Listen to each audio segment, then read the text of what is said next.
욥기 24장, 구약성경 783페이지 욥기 24장 1절 말씀부터 제가 읽어드리겠습니다. 어찌하여 전능자는 때를 정해놓지 아니하셨는고, 그를 아는 자들이 그의 날을 보지 못하는고. 어떤 사람은 땅에 경계표를 옮기며 양떼를 빼앗아 기르며 고아의 나귀를 몰아가며 과부의 소를 볼모 잡으며 가난한 자를 길에서 몰아내나니 세상에서 학대받는 자가 다 스스로 숨는구나. 그들은 거친 광야의 들나귀 같아서 나가서 일하며 먹을 것을 부지런히 구하니 빈들이 그들의 자식을 위하여 그에게 음식을 내는구나. 밭에서 남의 꼴을 베며 악인이 남겨둔 포도를 따며 의복이 없어 벗은 몸으로 밤을 지내며 추워도 덮을 것이 없으며 산중에서 만난 소나기에 젖으며 가릴 것이 없어 바위를 안고 있느니라.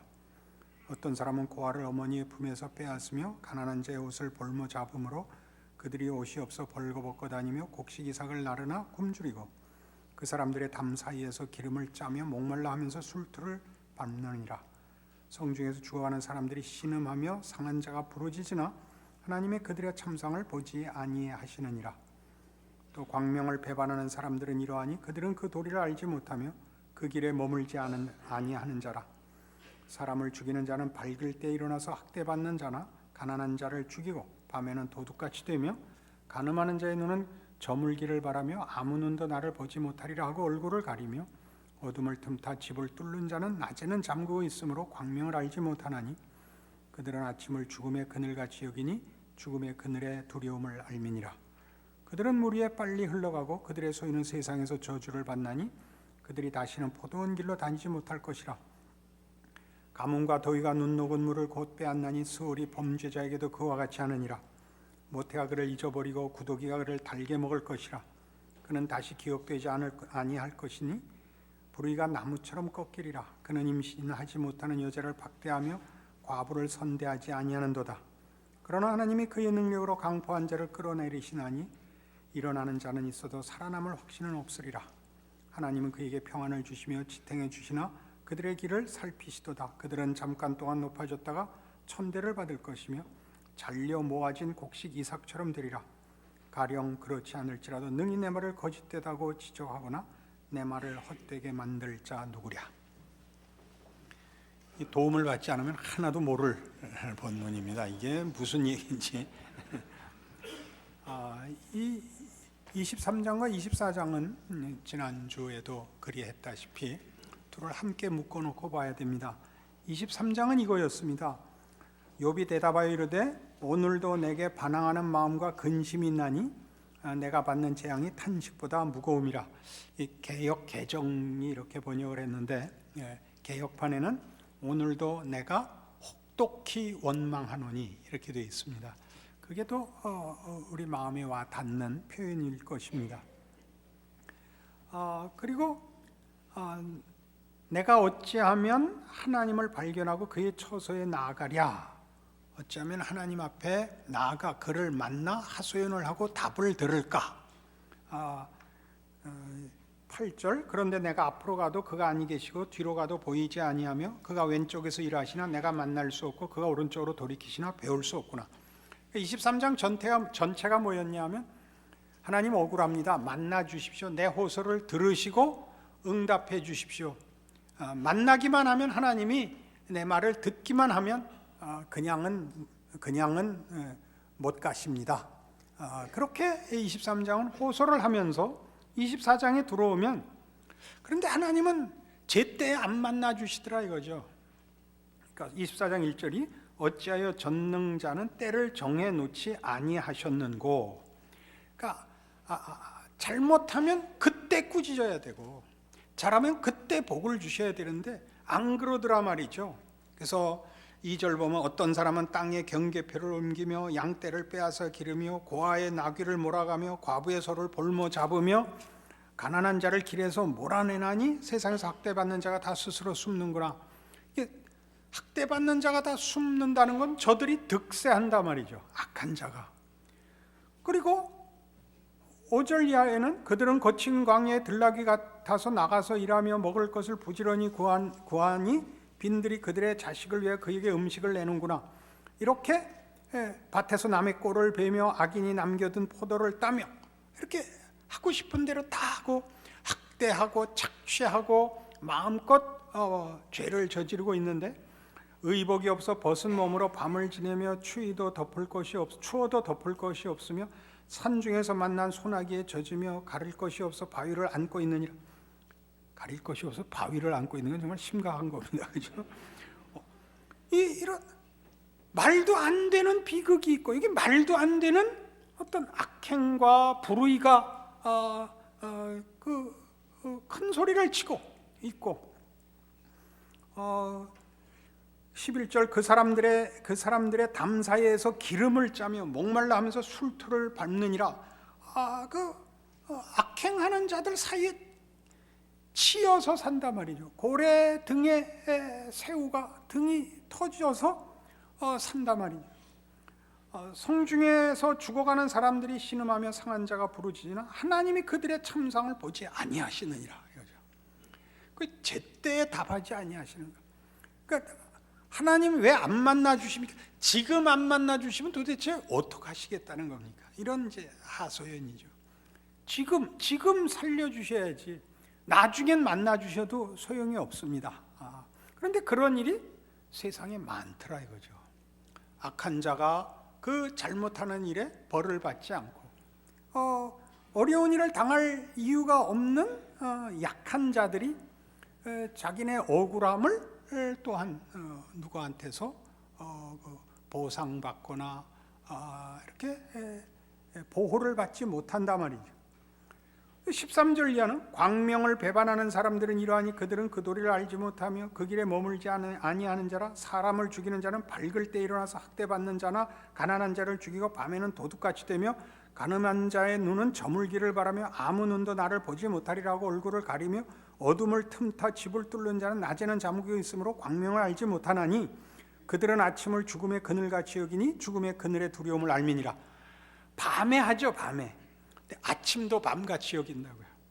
백주에도 밤인 양. 원래 악당은 숨어서 해야 되는데 밝은 때도 어둠에서 해야 될 일을 밝은 때도 나와서 해서 아침을 죽음의 그늘같이 여긴단 말이죠. 이제 욥의 호소들이에요. 그 이제 쭉 그런 얘기입니다. 억울한 일이 한두 개가 아니고 말이 안 되는 일이 한두 가지가 아닌데, 악한 일을 당하고 아무 벌을 받지 않는 자가 있고 고생하고 정직하게 살아서 또 오히려 학대를 받고 처참한 인생을 사는 자가 있는데, 그 반대라고 해도 어느 것도 다 25절 가령 그렇지 않을지라도 능히 내 말을 거짓되다고 지적하거나 내 말을 헛되게 만들 자 누구랴. 세상에 무슨 원칙이 있더냐? 원칙이 많죠. 지는 게 이기는 거다. 지는 건 지는 거고 이기는 건 이기는 겁니다. 살아보면 지는 게 이기는 거다는 진 사람들끼리 모여서 만든 표입니다. 권선징악, 그것도 약한 사람끼리 모여서 만든 겁니다. 그 수밖에 없어서. 보상을 받았으면 권선징악 같은 말이 없죠. 악당은 다 죽었을 테고 선한 사람만 남았을 테니까. 성경적으로는 결국 하나도 안 남았겠죠. 의인은 없나니 하나도 없으니까. 그럼 이런 욥기 23장과 24장의 호소는 무엇일까요? 이 하나님을 만날 수가 없고 24장 1절에 있는 전능자는 때를 정해놓지 않고 그의 날을 보지 못하고, 이 호소가 전달되지 않고 상달되지 않고 그 응답을 받지 못하고 하나님은 안 쳐다보신다 이거죠. 출애굽기를 생각나게 하는 거예요. 출애굽기 3장 보시겠어요? 출애굽기를 생각나게 한다는 게 무슨 뜻인지? 출애굽기 3장. 하나님이 모세를 부르시는 장면이에요.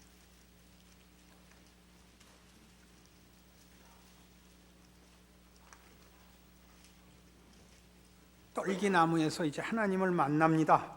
6절에 이렇게 기록합니다. 또 이르시되 나는 네 조상의 하나님이니 아브라함의 하나님, 이삭의 하나님, 야곱의 하나님이니라. 모세가 하나님 배웠기를 두려워하여 얼굴을 가리매 여호와께서 이르시되 내가 애굽에 있는 내 백성의 고통을 분명히 보고 그들이 그들의 감독자로 말미암아 부르짖음을 듣고 그 근심을 알고 내가 내려가서 그들을 애굽인의 손에서 건져내고 그들을 그 땅에서 인도하여 아름답고 광대한 땅, 젖과 꿀이 흐르는 땅, 곧 가나안 족속, 헷 족속, 아모리 족속, 브리스 족속, 히위 족속, 여부수 족속의 지방에 데려가려 하노라. 보고 듣고 알고 모세를 보내어 구출합니다. 우리는 이미 욥기가 뭐와 이렇게 대조되어 구약 성경의 하나님과 하나님의 통치에 대한 중요한 신앙의 내용으로 서 있는가를 확인했었습니다. 신명기와 나란히 놓아야 된다 그랬죠. 신명기는 뭐였습니까? 인과응보였습니다. 자기가 한 대로 복을 받거나 벌을 받는 것입니다. 신명기 대표적인 28장 이야기였죠. 너희가 내 말을 듣고 순종하면 나가도 복을 받을 것이요 들어와도 복을 받을 것이며 내가 내 말을 듣지 않으면 나가도 저주를 받고 들어와도 저주를 받을 것이라. 신명기적 성경에서 제시하는 하나님의 백성들의 신앙이어야 되는 것입니다. 그러나 여기 욥기는 그 얘기를 하지 않죠. 우리가 시편 103편에서 본 바와 같이 이미 하나님은 여호와로라 여호와로라 은혜롭고 자비롭고 노하기를 더디하고 인자와 진실이 많은 하나님이로다 라고 인과응보를 벗어나는 분으로 모세에게 당신을 또 이스라엘 백성에게 당신을 나타내셨다고 시편 103편이 요약합니다. 우리가 행한 대로 갚지 아니하신다. 동이 서에서 먼 것 같이 우리 죄를 기억지 아니하신다. 부모가 자식을 불쌍히 여기시는 것 같이 우리를 대하신다. 거기는 인과응보를 벗어나는 하나님, 하나님의 통치, 하나님의 심판이 그려져 있습니다. 그걸 이제 한 번 더 하는 셈이죠. 출애굽기에 나오는 출애굽 사건에서 보여지는 하나님을 알고 하나님 앞에 기도하는 자들의 기도를 들으시며 그들의 현실을 보시며 그들의 형편을 아시는 하나님, 그래서 개입하시고 마땅한 대로 보응하시는 의로우신 하나님, 및 출애굽에서 드러난 이스라엘 역사에서 증명된 하나님이시라면 욥기에서는 그것이 뒤집히고 있습니다. 하나님은 보지 않으십니다. 듣지 않으십니다. 찾아가도 만나주시지 않습니다. 그래서 다시 돌아와 우리 욥기 23장에 오면 이 중요한 고백이 어떤 의미를 가졌는가를 생각하게 만듭니다. 욥기 23장 8절 9절을 다시 보죠. 그런데 내가 앞으로 가도 그가 아니 계시고 뒤로 가도 보이지 아니하며 그가 왼쪽에서 일하시나 내가 만날 수 없고 그가 오른쪽으로 돌이키시나 배울 수 없구나. 그래놓고 느닷없는 이 말씀이 나오죠. 욥기에서 유일하게 알아들을 수 있는 구절이 나옵니다. 그러나 내가 가는 길을 그가 아시나니 그가 나를 단련하신 후에는 내가 순금같이 되어 나오리라. 내 발이 그의 걸음을 바로 따랐으면 내가 그의 길을 지켜 치우치지 아니하였고 내가 그의 입술의 명령을 어기지 아니하고 정한 음식보다 그의 입의 말씀을 귀히 여겼도다. 그는 뜻이 일정하시니 누가 능히 돌이키랴. 그의 마음에 하고자 하는 것이면 그것을 행하시나니 그런즉 내게 작정하신 것을 이루실 것이라. 이런 일이 그에게 많이 있느니라. 이 10절에서 14절까지 얘기는 사실은 앞의 문맥과 전혀 어울리지 않아 보입니다. 우리는 이제 마음으로 하나님이 누구신지를 알고 예수 안에서 신앙을 갖고 있으니까 억지로 갖다 붙이죠. 앞에는 뭔지 모르겠고 하여튼 하나님은 결국은 잘해 주실 거다. 욥은 그것을 알고 있고 그것을 지켰기 때문에 그는 훌륭한 사람이다. 이렇게 묶었죠. 그러니까 우리 신앙생활 하다가 실제로 그래도 상대적으로 신실하고 정직하고 애썼는데 그 보상받는 거 보면 맞지 않는 경우를 늘 당합니다. 분명히 내가 쟤보단 나아 보이는데 쟤가 쟤 가운데 앉아야 되는데 내가 쟤 가운데 앉고 쟤는 쟤 가운데 안 앉고 보다 보다 말이 안 되는 보상을 받고 있는 경우를 늘 봅니다. 그럼 이제 묶어서 할 수 없습니다. 주께서 오시면 결국은 알곡과 가라지를 나누실 거야. 그러나 지금은 불편합니다. 그러나 그렇게 대충 싸매고 가는 수밖에 없었습니다. 욥기에서 하는 얘기는 바로 그겁니다. 내가 가도 하나님을 만날 수 없는데 하나님이 허락하시지 않는 일이 일어나는 일은 없다. 근데 그 일을 하기 위해서 우리의 요구와 기도에 타협하시지 않고 하나님은 하나님의 길을 고집하시는 일이 늘 있다. 이걸 묶는 겁니다. 이게 묶어지십니까? 안 묶어지죠.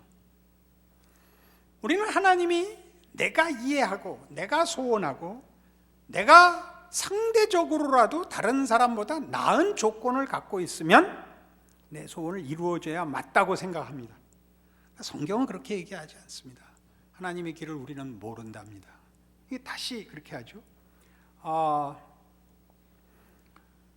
그는 뜻이 일정하시니 누가 돌이키랴, 누가 능히 돌이키랴. 다른 말로 하죠. 하나님은 당신의 예정을, 당신의 목적을 타협하시지 않는다. 우리가 알고 있는 건 이 사건에서 지금 일어나고 있는 일에서는 하나님을 이해할 수 없지만 하나님은 의로우시고 선하시다는 것을 우리가 안다. 그걸로밖에 묶을 수가 없습니다. 이사야 43장에 가면 이 중요한 표현, 이런 일이 그에게 많으니라, 이 중요한 표현을 이사야 43장에 가면 이런 식으로 해놓았습니다.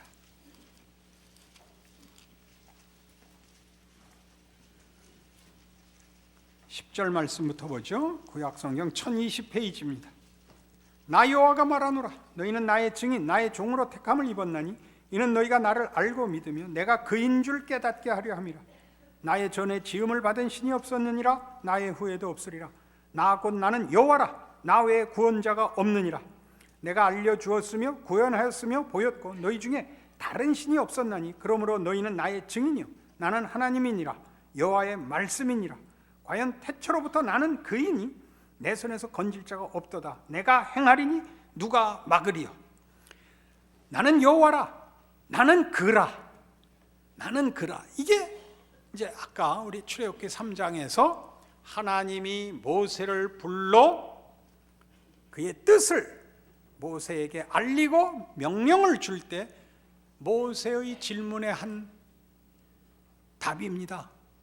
내가 내 백성에게, 하나님의 백성에게 가면 그들이 누가 나를 보냈냐고 물을 텐데 그때 누가 보냈냐고 내가 하나님의 이름을 알아야 가서 될 것 아닙니까?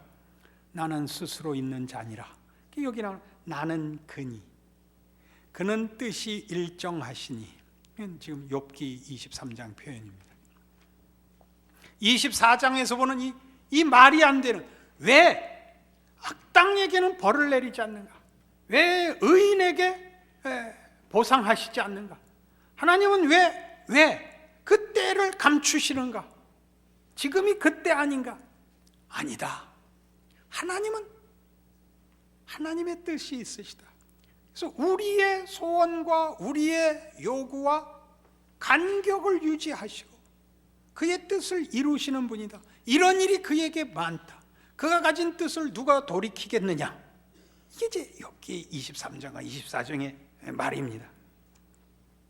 그런 면에서 인간의 고통은 하나님이 인간을 만족시킴으로써 하나님이 한 발 양보하고 인간이 애절하게 매달려서 얻는 합의한 답으로 나오는 것이 아니라 하나님의 뜻이 있고 그 뜻에 미흡한, 우리는 미흡하다고 할 때는 도덕적, 종교적으로만 미흡하다고 생각하는데 이해에 있어서도, 소원에 있어서도 거기에 미흡한 인간의 이 불만, 하나님의 뜻에 멀리 미치지 못하는 우리의 이해의 부족, 우리가 요구하는 원만한 해결의 차이로 인한 고통을 겪게 하신답니다. 이게 욥기의 증언입니다. 왜 그렇게 할까요? 정어승 씨 시를 하나 더 가져왔습니다. 철길에 앉아. 철길에 앉아 그를 사랑한다고 말했다. 철길에 앉아 그와 결혼하고 싶다고 말했다. 그때 멀리 기차 오는 소리가 들렸다. 그는 아무 말이 없었다. 기차는 점점 가까이 다가오고 있었다. 그는 아무 말이 없었다.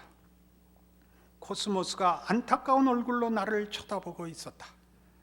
나는 그대로 앉아 있었다. 기차가 눈 안에 들어왔다. 지평선을 뚫고 성난 멧돼지처럼 씩씩거리며 기차는 곧 나를 덮칠 것 같았다. 나는 일어나지 않았다. 낯달이 놀란 얼굴을 하고 해바라기가 고개를 흔들며 빨리 일어나라고 소리치고 있었다. 나는 그대로 앉아 있었다. 이대로 죽어도 좋다 싶었다. 이게 욥기에는 왜 정어승 시인이 등장을 하나요? 철길이라는 것은 끝까지 만나지 않는 평행선입니다. 시를 읽으려면 이 정도의 실력은 있어야 돼요. 철길이 만나면 큰일 나는 겁니다. 철길은 절대 안 만나는 평행선입니다. 여기에 앉아, 철길에 앉아 두 레일에 다 걸터 앉을 수는 없습니다. 그죠? 한 군데밖에 못 앉습니다. 여기 앉아서 저쪽에 앉은 상대에게 결혼하자고 합니다. 그러니까 철길을 합치자 그럽니다. 상대방은 말이 없고 대답이 없습니다. 철길을 합치면 안 되니까요. 이쪽엔 욥이 앉아 있고 저쪽엔 하나님이 앉아 있는 셈입니다. 은유적으로. 답이 없는데 답이 없고 그냥 끝나는 것이 아니라 기차가 옵니다. 기차란 뭐죠? 시간이죠. 결정을. 이게 해결을 촉구하는 것입니다. 기차가 오고 있습니다. 자기는 비켜날 마음이 없습니다. 상대방은 건너오질 않습니다. 누가 뛰어들었다고요? 코스모스가 쳐다보고 낯달이 놀라고 해바라기가 고함을 칩니다. 기차를 타고 가시면 풍경이 그렇게 지나가죠. 이 레일이 평행선을 거야 기차가 비로소 지나가고 그래야 거기 뭘 담을 수 있는 겁니다. 실어 나를 수 있는 겁니다. 하나님과 우리 사이에 합의할 수 없는, 묶어버리면 안 되는 하나님의 높으심과 우리의 이해 못하는 연약하고 무지한 우리의 실존 사이를 기차가 가듯이, 그래서 뭘 담고 싣고 운반하듯이 하나님은 그 안에서 일하십니다. 하나님이 우리와 어떤 의미에서 같은 대등한 자리에 내려오사 그 간격을 유지함으로써 기차를 달리게 하십니다. 그게 고통이지요. 우리가 그토록 괴로워하고 하나님과 합의를 하여 최후의 순간에는 어떻게 더 이상 답을 주시지 않으면 저는 제 목숨을 끊겠습니다. 그래도 안 나타나시고 답을 안 하시죠. 모가지를 자르면 아침에 일어나니까 다시 붙어 있고 이 간격을 유지하고 가신단 말이죠. 이 간격을 이해하시겠습니까? 안 되죠. 에베소서 3장으로 갑니다. 정신이 왔다 갔다 하는 성경 말씀, 현실, 하나님이 무엇을 하시는가? 인생과 우리의 연약함은 무슨 하나님의 손 안에서 가치가 있을까? 모든 것을 완벽하고 답을 내야만 신자인가? 성경은 그렇게 되묻고 있습니다. 모자람의 가치, 부족함의 가치, 죄책감의 가치, 한숨과 눈물의 가치 말입니다. 에베소서 3장에 갈까요? 8절. 모든 성도 중에 지극히 작은 자보다 더 작은 나에게 이 은혜를 주신 것은 측량할 수 없는 그리스도의 풍성함을 이방인에게 전하게 하시고 영원부터 만물을 창조하신 하나님 속에 감추어졌던 비밀의 경륜이 어떠한 것을 드러내게 하려 하심이라. 이는 이제 교회로 말미암아 하늘에 있는 통치자들과 권세들에게 하나님의 각종 지혜를 알게 하려 하심이니 곧 영원부터 우리 주 그리스도 예수 안에서 예정하신 뜻대로 하신 것이라. 우리가 그 안에서 그를 믿음으로 말미암아 담대함과 확신을 가지고 하나님께 나아감을 얻느니라. 여기까지 뭐 아무 문제가 없죠. 욥기까지 동원할 필요 없죠. 다 알아듣겠고 충성하자, 하나님을 믿자, 이렇게 답이 다 됩니다. 13절이 기가 막힌 말이 붙어 있습니다. 그러므로 너희에게 구하노니 너희를 위한 나의 여러 환난에 대하여 낙심하지 말라. 이 큰 믿음과 하나님의 일하심에 그 증명할 수 없는 지혜와 능력을 봤느냐? 나 같은 것을 쓰는 하나님을 봤느냐? 그래서 모든 것이 형통하고 해결된다고 너희한테 요구하는 것이 아니라, 그러므로 너희에게 구하노니 너희를 위한 나의 여러 환난에 대하여 낙심하지 말라. 언제가 제가 이거 했죠? 저를 위해서 기도하지 말라고, 우리 목사님 건강하시라고 기도하지 말고 당신들이나 잘하세요. 자기 인생을 사세요. 고통을 감수하세요. 예수를 믿잖아요. 뭘 다 해결해 달라는 게 도대체가 왜 철기를 묵재는 거예요? 다시는 떨어지지 않게 2번 꼬아서 묵재는 거 아니에요? 그럼 어떻게 되는 게 기차가 꽈배기가 될걸요? 그죠? 하나님의 일하심의 신비 중에 신비가 뭐죠? 십자가입니다. 죄인과 뭐죠? 죄인과 병신들을 위해서 오신 주님입니다. 근데 자꾸 병신이 안 되려고 그러죠? 계속 병신이 되라는 얘기가 아니라 우리의 모자람이 예수 안에서 뭘 만들어내는가를 확인하셔야죠. 우리는 조건과 자격으로 끊임없이 들어갑니다. 어떻게 됐다고요? 철길에 앉아 그를 사랑한다고 말했다. 그러니 우리 붙어 앉자, 우리 묵자. 그래서 하나님의 일하심의 신비를 제대로 못 보는 신앙이 된다고요. 늘 해결, 명명백백, 나의 무죄, 나의 결백, 이것을 증명받는 것 외에 하나님이 얼마나 크신가에 대해서는 아무런 양보도 믿음도 인내도 없는 거죠. 알아들으시겠어요? 억울하세요? 억울하세요. 23장과 24장이 그 얘기예요. 내 억울함을 해결하는 것이 하나님이 하시는 전부가 아니다. 내 억울함을 해결하기 위해서 하나님은 하나님이셔야 된다. 내가 소원하는 해답보다 큰 답을 내시는 이가 하나님이시다. 그는 뜻이 일정하시니 누가 그를 막으리요? 누가 그를 막으리요? 여기까지 오면서 욥은 비로소 자기 자리를 알게 되는 것이죠.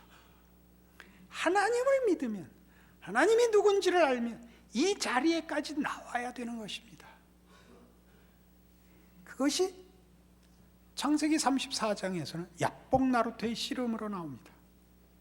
도대체 야곱은 무엇을 얻은 것일까요? 내 이름을 다시는 야곱이라고 부르지 말고 이스라엘이라고 하라. 그래서 이스라엘이라는 나라의 이름이 되게 하십니다. 그 이름의 뜻이 뭐죠?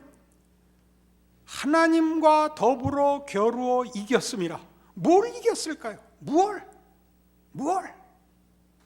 하나님과의 평행선. 끝까지 자신의 욕심을 놓지 않았던 야곱을 하나님께 빌게 만들어서 둘이 레일이 되게 했죠. 야곱이 전생애를 회개하여 하나님 앞에 항복하고 복을 받아내는 자로 들어오는 것이 아니라 야곱의 인생이 하나님의 유일하게 복을 주시는 주권자 하나님에게 묶임으로써 그의 하나님의 뜻을 거역하고 걸어간 그의 길을 하나님과 묻고 그 폭과 넓이와 깊이를 갖도록 야곱을 이스라엘로 축복하시는 것입니다. 그게 이스라엘입니다.